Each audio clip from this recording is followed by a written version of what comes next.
Good morning and welcome to our Wednesday Word of Encouragement. It's good to be back with you.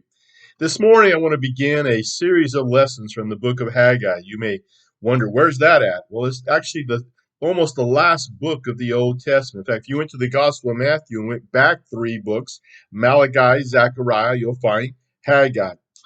And I'm speaking today to those of us who have completely satisfied with the things of this world and are no longer looking for the wonders and the majesty of God. I'm also speaking to those who are never satisfied, that no matter what they achieve in life, no matter what life brings them, they're constantly looking for more. Maybe you heard the story of the pilot that was flying over the Appalachian Mountains, and every time he got to a certain point, he would dip down. The other pilot asked him, "Why do you always dip down at this certain point?" And he says, "You see that river down there? When I was a young boy, I would sit on a log and I would fish there, and I would look up at the sky and I would see the planes go by, and I would wish that I was a pilot flying those planes." He said, "Every time I go by now, I look down at that same spot and I wish that I was down there fishing." Isn't that how some of us are? We're just never satisfied. We always want more. Well, the book of Haggai talks about that in chapter 1, verse 6. "You have planted much, but have harvested little.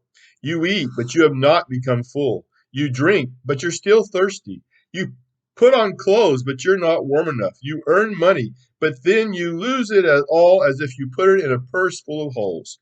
You expected much, but see, it turned out to be little."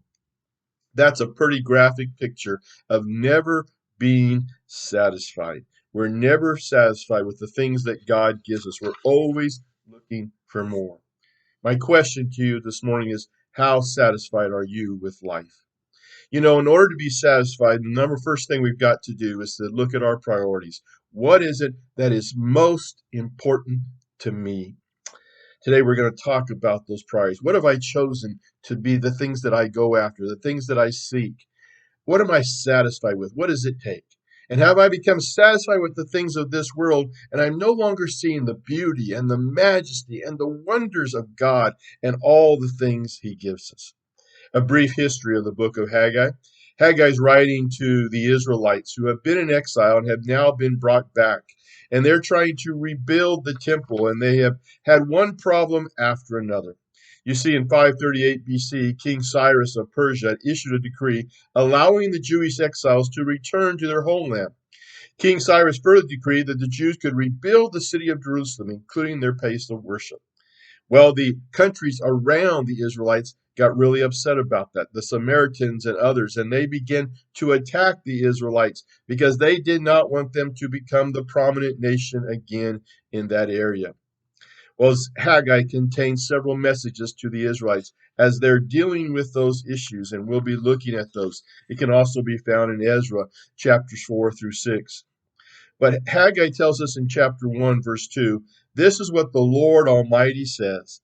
These people say the time has not yet come for the Lord's house to be built.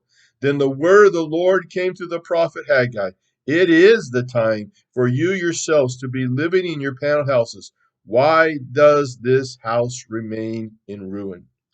You see, God's work cannot be delayed. His purpose will be fulfilled.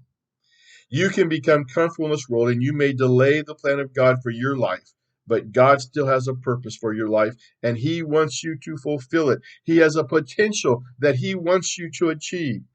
The same way for the church, He has things He wants us to do and He has a purpose for us to do those things. God's work cannot be delayed in what He wants to do in your life. Moses led the nation of Israel out of the bondage of Egypt and led them to the promised land. How many of you know God's plan and the purpose He was for them to have received that promised land? Unfortunately, the people believed the report of 10 bad spies, and what God promised was delayed for 40 years.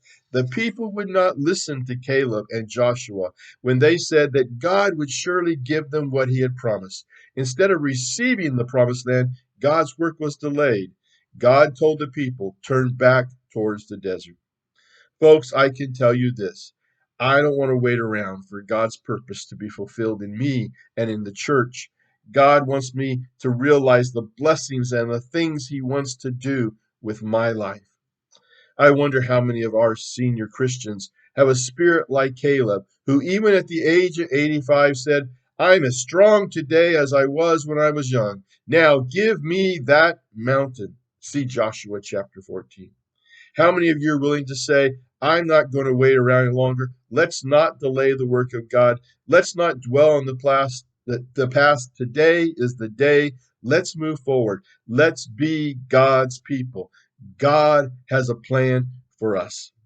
There's an old Christian hymn we sing. I'm satisfied with just a cottage below, a little silver and a little gold. You know, that song echoes a great theology. I'm satisfied with what God has given me, and now I'm going to fulfill God's purpose as I look forward to heaven.